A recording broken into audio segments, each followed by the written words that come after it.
Hello, யாராச்சும் இருக்கீங்களா? Hello. அது சரி, இந்த மாதிரி இடத்துல யார் தான் இருப்பாங்க?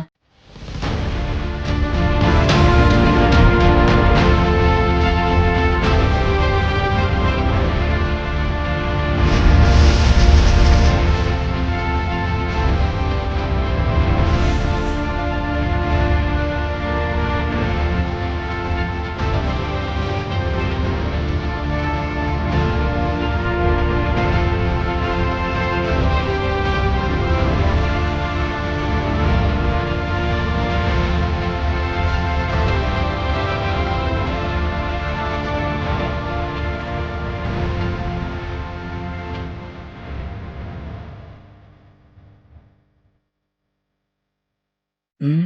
என்னை சுத்தி ஒரு வித்தியாசமான சத்தத்தை நான் உணர்ந்தேன். அதே சமயத்துல இந்த இடத்துல ஒரு விதமான அமைதியையும் நான் ஃபீல் பண்ணேன். இந்த இடம் கொஞ்சம் பயங்கரமானதா தான் இருக்கு. ஓ, நான் சாப்பாடு எடுத்துட்டு வர மறந்துட்டேனே. என்னோட பயத்தை எல்லாத்தையும் போக்கிட்டு இந்த பிளேஸ்க்கு என்டர் ஆகிறதுக்கு எனக்கு அவ்வளவு நேரம் ஒன்றும் பிடிக்கல. ஒருவேளை இதெல்லாம் கனவா இருந்துச்சுன்னா என்னோட கிராணி லஞ்ச் ரெடி பண்ணதுக்கு அப்புறம் கூப்பிடும் போது நான் ஏஞ்சி வந்திருப்பேனே. அந்த மாதிரி எதுவுமே நடக்கலையே. இந்த தடவை நான் கண்டிப்பா ஏதோ ஒரு பிரச்சனையில மாட்டிக்கிட்டேன்னு தான் நினைக்கிறேன். இது ஒரு ஸ்டூபிட் ஐடியா ஜோனஸ். ஏய், எனக்கு ஒண்ணு தெரியும். உன்னாலதான் இது எல்லாமே ஆரம்பிச்சிச்சு. நெல்லு, என்ன திரும்பவும் வீட்டுக்கு போகிறதுக்கு வழி சொல்லிட்டு போ. அப்பதான் எனக்கு தெரிஞ்சது இங்க எது சேஃபான இடம்ன்றதே தெரியலையே. எந்த இடத்துக்கு நடந்து போனாலும் கொஞ்சம் பயமா தான் இருக்கு. அதனால நான் அங்க இருக்க இருட்டான பகுதியை தவிர்த்துட்டு கொஞ்சம் வெளிச்சமான பகுதியை நோக்கி நான் பயணப்பட ஆரம்பிச்சேன். போர்டிங் ஸ்கூல் என்ன அவ்வளவு கெட்ட விஷயமா என்ன? நான் அங்கேயே போய் படிச்சிருக்கலாம். ஏன் தான் இங்க வந்தானோ? அங்க இந்த மாதிரி ராட்சச மான்ஸ்டர்ஸ் எல்லாம் கிடையவே கிடையாது. இப்ப இங்க வந்து மாட்டிக்கிட்டு தவிக்கிறேன். ஐயோ ஐயோ, இங்க எல்லா இடத்துலயுமே ஆபத்து இருக்கு. ஒரு அடி தப்பா வச்சாலும் என் உசுருக்கே உத்தரவாதம் இல்ல போலியே. அந்த மரத்துக்கு நடுவுல அந்த வெளிச்சத்தை நோக்கி நான் நடக்க ஆரம்பிச்சேன். அதை தாண்டி என்ன இருக்கும் அப்படின்னு பாக்குறதுக்கு எனக்கு கொஞ்சம் ஆவலா இருந்தது. இருந்தாலும் அதே சமயத்துல கொஞ்சம் கன்ஃபியூஷனாவும் இருந்தது. கடவுளே, என்ன இதெல்லாம்? ஏய் குட்டி பையா, இந்த மாதிரி என் மேலாம் ஏறாத.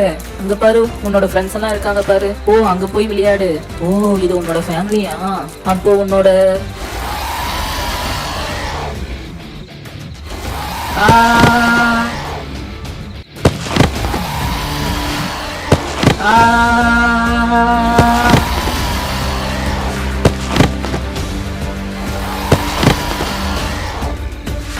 என்ன காப்பாத்துங்க, என்ன காப்பாத்துங்க, இதுகிட்ட இருந்து என்ன காப்பாத்துங்க. ஏய், அவளை விட்டுடு. நீ இந்த கிளம்பி போயிடு. கடவுளே, நீ நல்லா இருக்கியா? பரவாயில்ல. இரு, உன்னோட அடிப்பட்ட இடத்த நான் பாக்குறேன். இரு. சரி. என்ன ரத்தக்கரியே கிடையாதா? என்னது இது? அந்த டிரக்கோனியாவோட பல்லம், அதுவும் காஞ்சி போன மரக்கட்ட மாதிரி ஆயிடுச்சு. ஜீசஸ், ஐயோ, நான் மேல இருந்து கீழே விழுந்துட்டேன். அப்புறம் என்ன மான்ஸ்டர் என்ன அட்டாக் பண்ண வந்துச்சு. ஐயோ, எனக்கு கைத்தால சுத்துற மாதிரி இருக்கே. இப்ப என்ன? ஐயோ, திரும்பவும் இன்னொரு மான்ஸ்டரா? அது பொறுமையா இரு. அது ஒன்னும் மான்ஸ்டர் கிடையாது. அது என்னோட பெட் அனிமல். அதை பார்த்து நீ பயப்படணும்னு அவசியம் கிடையாது. அது பேர் லோக்கி. ஓ சரி. அங்க பாரு, அது எனக்காக சன்ஸ்டோன் அவனை கண்டுபிடிச்சு எடுத்துட்டு வந்திருக்கு. ரொம்ப முக்கியம். இப்போ நான் என்ன பத்தி சொல்றேன். என்னோட பேரு ராயா. என்னோட மாஸ்டர் ஜனகா ஜீவா அப்படின்றவர் தான் உன்னை கூட்டிட்டு வர சொல்லி எனக்கு உத்தரவு போட்டிருக்காரு. என்னோட பேரு ஜானஸ். ஒரு நிமிஷம், என்னது உங்களுக்கு உத்தரவு போட்டிருக்காரா? அப்படின்னா நான் வருவேன்றது உங்களுக்கு முன்னாடியே தெரியுமா? ஓ ஜானஸ், நம்ம நிறைய விஷயம் பேச வேண்டியிருக்கு ஜானஸ். ஆனா இப்போ இந்த நேரத்துல இந்த மாதிரி இடத்துல நம்ம இங்க பேசக்கூடாது. நம்ம இந்த இடத்த விட்டு கண்டிப்பா போய் ஆகணும். என்னால உங்களோட வர முடியாது. நான் அந்த போர்ட்டல் கிட்ட திரும்ப போய் ஆகணும். ஜானஸ், ஜானஸ். ஆமா, நான் கண்டிப்பா அந்த இடத்துக்கு போய் ஆகணும். ஒருவேளை அந்த போர்ட்டல் இன்னும் ஓபன் ஆகியே இருக்கலாம். என்னோட அப்பாவுக்கு தெரிஞ்சா அவ்வளவுதான். அது இப்போதைக்கு நடக்காத காரியம் ஜானஸ். இங்க பாரு, எவ்வளவு டேஞ்சரஸான அனிமல்ஸ் எல்லாம் இங்க இருக்கு. அதை விட்டுட்டு இந்த இடத்த விட்டு அங்க போர்ட்டலுக்கு போகணும்னு அடம்பிடிக்கிற. இங்க ஒன்னு அட்டாக் பண்ணிச்சு இந்த டிரக்கோனியா. அது இங்க இருக்கிறதுலே ஒரு சின்ன ஒரு மான்ஸ்டர் தான். இதோட பெரிய பெரிய மான்ஸ்டர் தான் இருக்கு. அதெல்லாம் எப்படி தாக்கு பிடிச்சி அந்த போர்ட்டலுக்கு உன்னால போக முடியும்? ஆனா நான் உனக்கு ப்ராமிஸ் பண்றேன் ஜானஸ், கண்டிப்பா உனக்கு வீட்டுக்கு கூட்டிட்டு போற வழிய நம்ம கண்டுபிடிக்கலாம். ஆனா முதல்ல நம்ம இந்த இடத்த விட்டு போகணும். என்ன தயவு செஞ்சு நம்பு ஜானஸ்.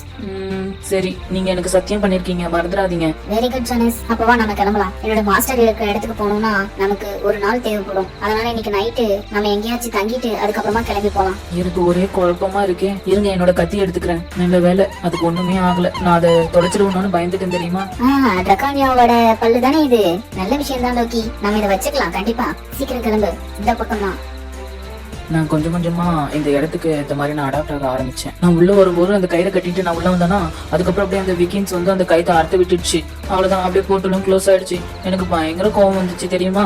அப்போ திரும்பவும் அந்த காட்டிலேயே நான் மாட்டிக்கிட்டேன். உனக்கு இதெல்லாம் நடக்குன்னு ஏற்கனவே தெரியுமா என்ன? எனக்கே நம்பிக்கை இல்ல ஜோனஸ். அதுவும் இல்லாம நான் உன்னை எந்த இடத்துல மீட் பண்ணுவேன், எப்படி நான் உன்னை கண்டுபிடிப்பேன் அப்படின்ற விஷயத்த என்னோட மாஸ்டர் என்கிட்ட சொல்லவே இல்லை. ஆனா என்னோட மாஸ்டருக்கு என் மேல ஒரு நம்பிக்கை இருந்தது. கண்டிப்பா நான் உன்னை கண்டுபிடிப்பேன்னு சொல்லிட்டு. அவர் கண்டிப்பா ஒரு ஸ்பெஷலான ஒரு பர்சன் தான். உன்னோட கொஸ்டின்ஸ் எல்லாத்தையுமே நீ அவர்கிட்ட கேட்டீங்கன்னா பதிலாம் கிடைக்கும்னு நான் நம்புறேன். ஸோ அப்படின்னா அவரு நான் வீட்டுக்கு போகிறதுக்கு வழி தெரியும்னு நினைக்கிறீங்களா? நான் உனக்கு சத்தியம் பண்ணிருக்கேன் தானே, அப்படித்தானே? ஓ கண்டிப்பா அவருக்கு தெரிஞ்சிருக்கணும்னு நான் கடவுளை வேண்டிக்கிறேன். என்னோட அப்பா என்னோட லைஃபை பத்தி நிறைய அட்வைஸ் பண்ணிக்கிட்டே இருப்பாரு. அப்படி இருந்தாலும் கூட நான் திரும்பவும் வீட்டுக்கு போகணும்னு தான் ஆசைப்படுறேன். எனக்கு ஒண்ணு மட்டும் புரியல, நீ யாரு, நீ எங்க இருந்து வர, எனக்கு ஒண்ணுமே தெரியலையே. ஆனா ஜனகா கிட்ட இதுக்கான பதில் எல்லாமே இருக்கும்னு நினைக்கிறேன். உன்னை கண்டிப்பா ஒரு நல்ல வழி காமிப்பாரு அப்படின்னு எனக்கு தோணுது. ஓ லோக்கி, நீ ஏதோ கண்டுபிடிச்சிருக்க போலயே, இங்க கூட நான் பாக்குறேன். ஓ எம்ரால்ட் ஸ்ப்ரவுட்டா, ரொம்ப நல்ல விஷயம் லோக்கி, நமக்கு இன்னைக்கு லக்கு தான் போ. என்ன இதெல்லாம் ஒரே கிறிஸ்டல்ஸா? என்னதான் பண்றீங்க இதை வச்சு? இல்ல, நான் ஒரு சின்ன பையனை காப்பாத்துறதுக்கு எனக்கு ஒரு மிஷின் வராம இருந்துச்சுன்னா நான் இந்த மாதிரி நிறைய கிறிஸ்டல்ஸை போய் கண்டுபிடிச்சு சேகரிச்சு வச்சிருப்பேன் தெரியுமா. இந்த மாதிரி கிறிஸ்டலை தேடுறவங்க எல்லாருமே அவங்களோட ஒரு பெட் அனிமலை வச்சுப்பாங்க. இப்போ இந்த கிறிஸ்டல்ஸ் எல்லாம் வச்சு நீங்க என்ன பண்ண போறீங்க? இந்த கிறிஸ்டல்ஸ் எல்லாம் வச்சு நம்ம நிறைய விஷயம் பண்ணலாம். எனக்கு ஒரு எக்ஸாம்பிள் சொல்லணும்னா, நைட் டைம்ல இந்த சன்ஸ்டோன் இல்லாம நம்மளால இருக்கவே முடியாது, ஏன்னா அவ்வளவு இருட்டா இருக்கும். அது மட்டும் இல்லாம என்னோட மாஸ்டர் ஏதாச்சும் கிறிஸ்டல் வேணும்னு கேட்டாருன்னா அதுவும் நான் தேடி கண்டுபிடிச்சு எடுத்துட்டு வருவேன். அதெல்லாம் ரொம்ப ரேரான கிறிஸ்டல்ஸா இருக்கும் தெரியுமா. இந்த காட்டை பத்தி ராயா சொல்லும் போது என்னோட இமேஜினேஷனை தாண்டி, என்னோட ஃபேண்டசிஸ் எல்லாம் தாண்டி ஒரு வித்தியாசமான காட்டை என்னால உணர முடிஞ்சது. ராயா இங்க இருக்கிற வித்தியாசமான பிளான்ஸை பத்திலாம் எனக்கு எக்ஸ்பிளைன் பண்ண ஆரம்பிச்சாங்க. எந்த மாதிரியான மான்ஸ்டர்ஸ் கிரியேஷன்ஸ் எல்லாம் இருக்கும் அப்படின்றத என்கிட்ட சொல்ல ஆரம்பிச்சாங்க. நாங்க பிளட் ட்ரீஸ்னா என்ன, ரூபி டெர்மிக்ஸ்னா என்ன அப்படின்றதெல்லாம் நிறைய நான் கத்துக்கிட்டேன். ஆனா ராயா அவங்க எவ்வளவுக்கு எவ்வளவு சொல்றாங்களோ என்னால அவ்வளோக்கு அவ்வளோ இந்த இடத்துக்கு பொருத்தமானவனா அப்படின்னு நானே என்னை யோசிக்க ஆரம்பிச்சேன். அப்பதான் எனக்கு ஞாபகம் வந்தது, இவங்க மட்டும் அந்த இடத்துல வராம இருந்திருந்தாக்கா இந்த காட்டுலயே எங்கேயாச்சும் நான் தொலைஞ்சு போயிருப்பேன். இது நல்ல இடம் தான் ஜோனஸ், நம்ம இங்கேயே இன்னைக்கு நைட் ஸ்பெண்ட் பண்ணிக்கலாம். இங்க பாத்தியா, இந்த சன்ஸ்டோன்ஸ் நீ தண்ணியில எவ்வளவுக்கு எவ்வளவு ஆட் பண்றியோ அவ்வளவுக்கு அவ்வளவு உங்களுக்கு வெளிச்சம் தரும். அது மட்டும் இல்ல, இதுல இருந்து ப்ரொடியூஸ் ஆகிற ஹீட் மூலமா உன்னால ஒரு சமையலே சமைச்சு சாப்பிடலாம் தெரியுமா. நான் ஒண்ணு கேட்க மறந்துட்டேன், எப்படி அந்த மான்ஸ்டர் கிட்ட இருந்து தப்பிச்ச? ஓ அந்த ட்ரெக்கோனியாவா, நான் ஒன்னும் அதை தோக்கடிக்கல, அதை நான் சும்மா பயன்படுத்தினேன். இங்க பாத்தியா ஒலிங்ஸோட ஐஸ், இது ரொம்ப பெருசு. இது எந்த ஒரு கிரியேச்சர்ஸ் இருந்தாலும் உங்களை ஈஸியா பயன்படுத்திடும். நான் அந்த ஒலிங்ஸ் மாதிரி மிமிக்ரி பண்ணி தான் அதை பயன்படுத்தினேன். ஆமா, கிட்டத்தட்ட நீங்க அதை பயன்படுத்திட்டீங்க தான். ஆனா இதை வச்சு நீ ஒலிங்ஸை பயன்படுத்தலாம் அப்படின்னு நினைச்சுன்னா அது கண்டிப்பா நடக்காது. ஒலிங்ஸை எதாலையுமே பயன்படுத்த முடியாது, அது அவ்வளவு பெருசா இருக்கும் தெரியுமா. உன்னோட ஃபேஸை பார்க்கணுமே, இன்னைக்கு ஒரு நாள்லயே நீ நிறைய விஷயத்த அனுபவப்பட ஆரம்பிச்சிட்ட. ஆனா இப்ப நீ என் கூட சேஃபா தான் இருக்க, நீ இப்ப பயப்படணும்னு அவசியமே கிடையாது.